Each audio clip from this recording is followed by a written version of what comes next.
Bienvenue dans le mois d'Elul. Nous sommes rentrés dans le sixième mois du calendrier biblique. Alors, le mois d'Elul est connu pour être un mois de Teshuvah, c'est le mois de la repentance, le mois du retour à Dieu. C'est un mois où on fait un examen de son cœur, un mois qui nous conduit déjà dans une période de fête, une période de la période de Rosh Hashanah, de Yom Kippour, mais aussi de Sukkot. C'est un appel au retour vers Dieu avant une nouvelle étape. On se prépare et pendant ce temps, donc ce qui doit être abandonné est identifié, ce qui doit être restauré est discerné.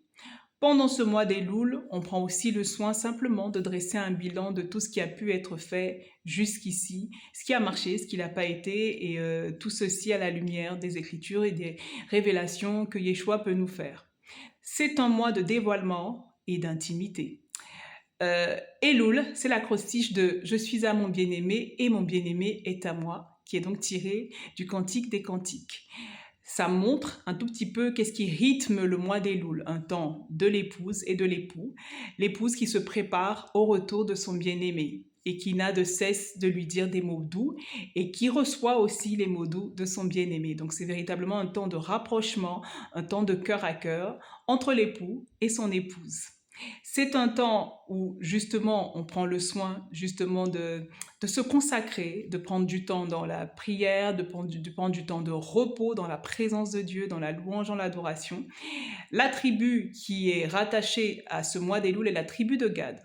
La tribu de Gad est connue comme comme étant une tribu de guerriers.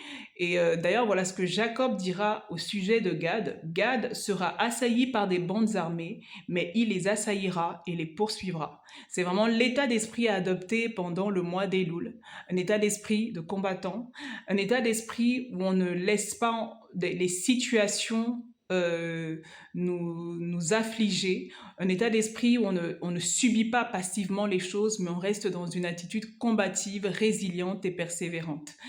La lettre hébraïque de ce mois qui est rattachée, qui est associée à ce mois, c'est la lettre Yod, la plus petite lettre de l'alphabet hébraïque, mais aussi la première lettre du nom de Dieu. Donc ce mois contient, si on reste vraiment connecté à la lettre Yod, contient les prémices de ce qui arrive dans la prochaine année. Ça peut être quelque chose de tout petit qu'on ne discerne pas aujourd'hui à l'œil nu, quelque chose d'invisible qui est tout petit, qui paraît tout petit, mais qui est déjà en train de germer à l'intérieur de nous, à l'intérieur de peut-être ce que le Seigneur nous a confié. C'est vraiment un temps où on laisse le Seigneur faire son œuvre avec le peu qu'il a déjà semé pendant ces premiers mois. C'est également le mois où on dit que le roi est dans les champs. Le roi, normalement, n'est pas dans les champs. Le roi est dans son palais et il y a tout un protocole pour accéder au roi. Mais là, dans le mois d'Elul, le roi décide d'aller lui-même à la rencontre de son peuple. C'est un mois où justement dans la tradition hébraïque, dans la tradition juive, on dit que le roi se rend accessible.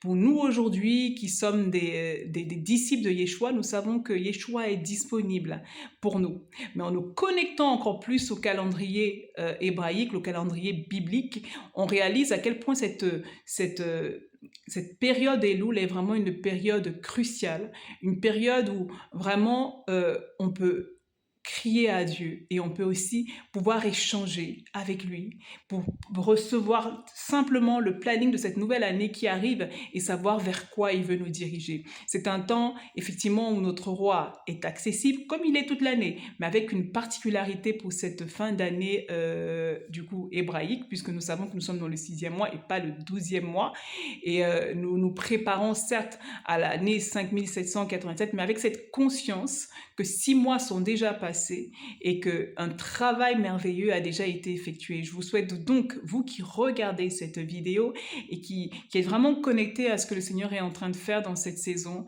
je vous souhaite un mois d'Elul riche, un mois de Teshuvah. Le Seigneur puisse vraiment vous conduire dans une véritable repentance, un temps de changement à 360 degrés, un temps où vraiment vous vivez une restauration profonde, une intimité profonde avec Yeshua, un temps où quelque chose de puissant, quelque chose de merveilleux commence déjà à germer, même si vos yeux physiques ne le voient pas.